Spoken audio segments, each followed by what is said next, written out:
একটা দুর্দান্ত খবর এবং অবশ্যই ব্যতিক্রমীধর্মী খবর, যেটা নাকি বাংলাদেশে সাধারণত দেখা যায় না। তো কি সেই খবর? গ্যাস সংকট সমাধানে বিরোধী দলের কাছে 3 মাসের পরিকল্পনা চাইলেন প্রধানমন্ত্রী, অর্থাৎ বাংলাদেশের প্রধানমন্ত্রী তারেক রহমান। এটা কিন্তু ব্যতিক্রমীধর্মী খবর, কারণ আমরা অতীতে কখনোই যারাই ক্ষমতায় ছিল তারা কখনো ওই যে বিরোধী দলকে বেসিক্যালি পাত্তা ফুত্তা দিত না, এবং কোনো ব্যাপারে তাদের কাছ থেকে কিন্তু কোনো সুপারিশ অথবা উপদেশ কোনো কিছুই তারা গ্রহণ করতো না। এবং কোনো সমস্যার ব্যাপারে বিরোধী দলের লোকজনদের কাছ থেকে সাহায্য চাওয়াটাকে তারা নিজেদের ব্যর্থতা মনে করতো, এবং মনে করতো যে এটা তাদের মানে এমন ব্যর্থতা যে কারণে হয়তো তাদের ভরাডুবি ঘটবে, এটাই। বাট গণতান্ত্রিক সিস্টেমে বিষয়টা আসলে ওরকম না। গণতান্ত্রিক সিস্টেমে এটাই যে সরকারি দল তাদের যে সংসদীয় সদস্য আছে তারা যে সব জানতে হবে, আর তাদের মন্ত্রী সবার মন্ত্রীরা যে সব জানতে হবে, বিষয়টা তো এমন না।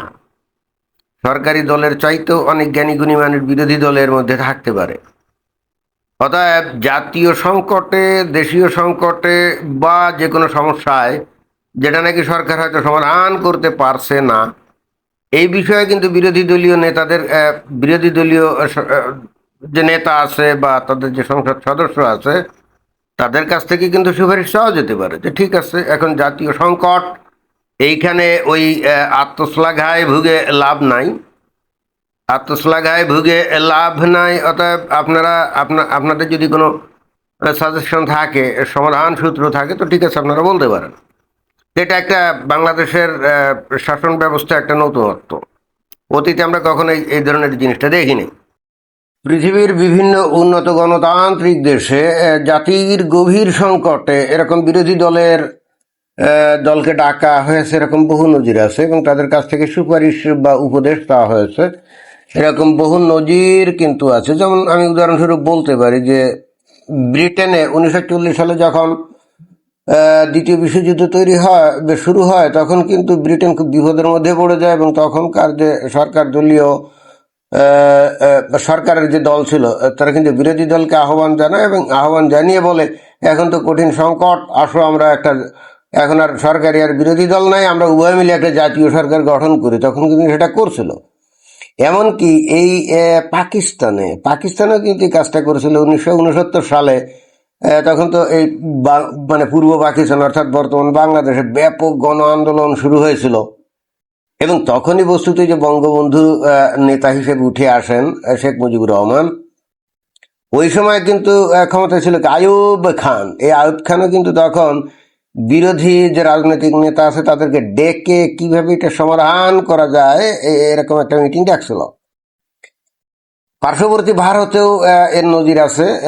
যেমন এই যে কাশ্মীর সংকট হয়েছিল 2016 সালের দিকে, কাশ্মীরে কিন্তু ব্যাপক সহিংসতা ছড়িয়ে পড়ে, কোনোভাবেই কিন্তু সরকার সামাল দিতে পারছিল না। ঠিক তখনই কিন্তু তারা এই যে বিরোধী দলকে ডেকে তাদের সাথে সলা পরামর্শ করে, এবং তাদের বুদ্ধি পরামর্শ নেয় যে কিভাবে এটাকে সমাধান করা যাবে। তারপরে 9/11 যে টুইন টাওয়ারে যে আক্রমণ হয়েছিল আমেরিকা 2001 সালে, এরপরে ওইখানে যে জর্জ বুশ ছিল, জর্জ বুশও কিন্তু তখন এই সন্ত্রাস থেকে দেশকে রক্ষা করা ইত্যাদি ব্যাপারে কি কি পদক্ষেপ গ্রহণ করা যেতে পারে, এই জন্য কিন্তু ওই যে বিরোধী দল ডেমোক্র্যাটদেরকে ডাকছিল, ডেকে কিন্তু তাদের পরামর্শ নিয়েছিল, এবং তাদের সাথে সলা পরামর্শ করেই কিন্তু প্ল্যান পরিকল্পনা গ্রহণ করে। এরকম বহু উদাহরণ আছে গণতান্ত্রিক দেশে, বাট বাংলাদেশের মতো দেশে কিন্তু এই ধরনের উদাহরণ তেমন নাই মানে কি আদৌ নাই। বাংলাদেশে কখনো এই ধরনের কোনো ঘটনা ঘটে না। তবে বাংলাদেশে মোটেই যে একেবারে উদাহরণ নাই তা কিন্তু না, বাংলাদেশেও কিন্তু ঘটেছে। কিন্তু তফাৎটা হলো বাংলাদেশের সমস্যাগুলো নিজেরাই এমন সৃষ্টি করেছে, সংকট এত গভীরে গেছে, নিজেরা যখন আর এটা সামাল দিতে পারে না তখন ঠেকায় পড়ে বিরোধী দলকে ডাকছে। কিন্তু প্রথমেই বিরোধী দলকে ডাকে নাই, প্রথমে বাংলাদেশে যে সরকারি থাকুক, প্রথমে এরা কি করছে, বিদেশি দূতাবাসের রাষ্ট্রদূত বা বিদেশি কোনো প্রতিনিধিকে ডেকে এনে সমঝোতাকারী হিসাবে তাকে নিয়োগ দিয়েছে, এবং তারপরে কিন্তু এরকম করার চেষ্টা করেছে, এবং পরবর্তীতে নিজেরাও আলাপ আলোচনা করছে তবে অবশ্যই অবশ্যই ঘটনা হচ্ছে যে নিজেরাই কিন্তু সমস্যা তৈরি করে ইচ্ছাকৃতভাবে এবং নিজেদের ফায়দা লোটার জন্য সমস্যা তৈরি করেই কিন্তু এই ঘটনা ঘটেছে, এবং পরবর্তীতে কিন্তু বিরোধী দলের লোকজনদের সাথে আলাপ আলোচনা করা হয়েছে এবং সেই বিষয়গুলোকে, যেমন 1994 থেকে 96 সাল পর্যন্ত ইলেকশন তত্ত্বাবধায়ক সরকারের অধীনে হবে না কি হবে, ও না ওইখানে তত্ত্বাবধায়ক সরকারের প্রধান কি হবে, এটা নিয়ে কিন্তু বিএনপি আর আওয়ামী লীগের মধ্যে গন্ডগোল গ্যাঞ্জাম পাকাতে পাকাতে একটা পর্যায়ে কিন্তু বিএনপি ইলেকশন নিজেরা করে ফেলছিল। তারপরে 12 দিন না 13 দিনের মাথায় ওইটার পতন ঘটে, এবং তারপরে কিন্তু ওই যে সরকারি দল বিরোধী দলের লোকজন কিন্তু বসছিল। তারপরে 2006 সালের নির্বাচনের ক্ষেত্রে ওই নির্বাচনের জাস্ট আগে, মানে বিএনপি সরকারের একেবারে শেষ দিকে এসেও কিন্তু একই ঘটনা ঘটছিল।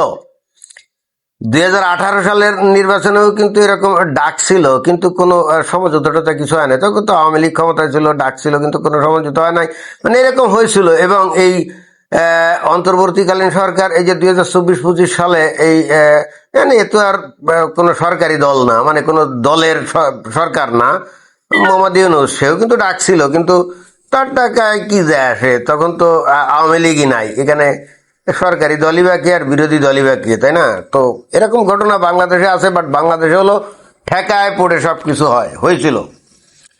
এখন এই বাংলাদেশের প্রধানমন্ত্রী তারেক রহমান এই যে বিরোধী দলের কাছে মানে বিরোধী দলকে বলছে যে 3 মাস সময় দিলাম, আপনারা এই গ্যাস সংকট থেকে কিভাবে উত্তরণ হবে আমাদেরকে বুদ্ধি পরামর্শ দেন, সলিউশন দেন। চমৎকার একটা উদাহরণ। এবং এইটা উনি করছেন বস্তুত ওই যে লন্ডনে 17 বছর ছিলেন না, ওখানকার যে রাজনৈতিক পরিবেশ বা ওখানকার যে রাজনৈতিক কালচার যেটাই বলি না কেন, সেখানে তো উনি দীর্ঘদিন ছিলেন, তো ওখানে তো এই সমস্ত দেখছেন যে সেখানে বিরোধী দলকে কিভাবে মূল্যায়ন করা হয়, এবং যদি মূল্যায়ন না করা হয় তাহলে খামোখাই আন্দোলন দানা বেঁধে ওঠে।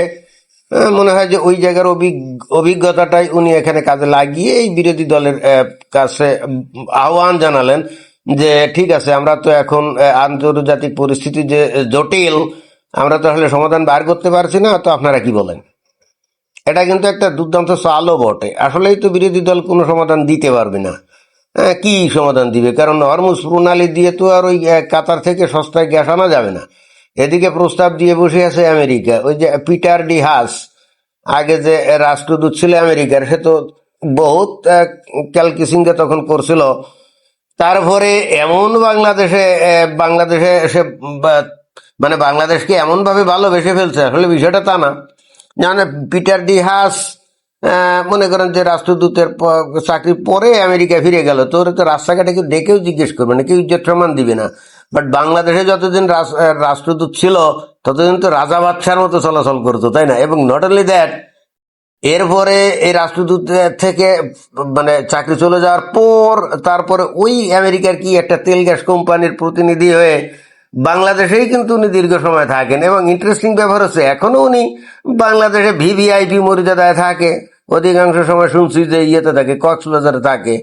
তো অনেক গণ্যমান্য ব্যক্তিবর্গ সবসময় তার সঙ্গে দেখা করার জন্য যায়, এবং সে রাস্তায় বের হলে গণ্যমান্য লোকজন তার সাথে থাকে। মানে ওই আগের রাজাধিরাজের পরিস্থিতি বহাল রাখছে। মানে বাংলাদেশে তো তাদের এরকম পরিস্থিতি হয়। আমেরিকায় গেলে ওই ওয়াশিংটন ডিসিতে রাস্তা হেঁটে গেলে বা নিউ ইয়র্কের কোনো রাস্তা হেঁটে গেলে কিন্তু তোদের ডেকেও জিজ্ঞেস করুন, ফালতু পাবলিক, তাই না? আসলে তো তাই, ওই সমস্ত দেশে তো রাজাধিরাজের মতো চলার কোনো সুযোগ নেই। বাট বাংলাদেশে তো সেই সুযোগ আছে, এই জন্য মাল আমেরিকা না থেকে বাংলাদেশে থাকে। তো এই লোক আমেরিকার এক তেল গ্যাস কোম্পানির প্রতিনিধি হয়ে এসে এই অন্তর্বর্তীকালীন সরকার ইউনুসের সময় তো ওই 14 না 15 বছরের একটা চুক্তি করছে, আমেরিকার একটা কোম্পানির কাছ থেকে তেল গ্যাস কিনবে, মানে গ্যাস কিনবে আর কি, এলএনজি কিনবে। কিন্তু দাম কাতারের যে এলএনজি তার থেকে বেশ বেশি। তো এখন বিরোধী দলকে যে দায়িত্ব দিল, তারা কি বলবে যে ওইখান থেকে গ্যাস কেন? আমি জানি না এ ধরনের কিছু বলবে কি বলবে না, ঠিক জানি না। তবে কথা হচ্ছে যে না কিনে তো এখন উপায় নেই, কারণ ওইখান দিয়ে কাতার থেকে যেহেতু গ্যাস আসছে না, তাহলে আর কি কি কি করবে? আসলে এখানে খেলাটা খেলছে কিভাবে জানেন? যেহেতু কাতার থেকে এখন আর গ্যাস আনা যাচ্ছে না, আর আমেরিকা থেকে আনতে গেলে দাম বেশি পড়বে, তো বেশি দামে যখন কিনে আনবে তখন আবার এই বিরোধী দলরা হয়তো সমালোচনা শুরু করবে যে আগে সস্তায় গ্যাস আনা হতো, এখন বেশি দাম দিয়ে আনতেছে। তো বিরোধী দলরা যাতে এই ধরনের চিল্লাচিল্লি করতে না পারে, এই জন্যই বস্তুত তাদের ডেকে বলছে এবার তোমরা বলো কি করব। এখন কাতার থেকে তো গ্যাস আনতে পারতেছি না, তাহলে কোথা থেকে আনবো? তো বিরোধী দল তো বাধ্য হয়ে কি করবে, ওই আমেরিকা থেকেই তো আনার জন্য বলবে, যেটা পিটার ডিয়াস যে কোম্পানির প্রতিনিধি, তাই না? তো আমার কাছে মনে হয় যে এটা একটা দুর্দান্ত শেয়ানাগিরি, এবং এটা ভালো একটা কৌশল, যাতে করে বিরোধীরা ওই এখন যে নাই, বিদ্যুৎ টিদ্যুৎ নাই, এইটা নিয়ে রাস্তাঘাটে যেন মিছিল আন্দোলন কিছুই করতে না পারে। এজন্য আমি অবশ্যই তার এই কৌশলী পদক্ষেপকে ধন্যবাদ জানানো ছাড়া আর কোনো গতি নাই। তো এটাই ছিল বক্তব্য। ধন্যবাদ।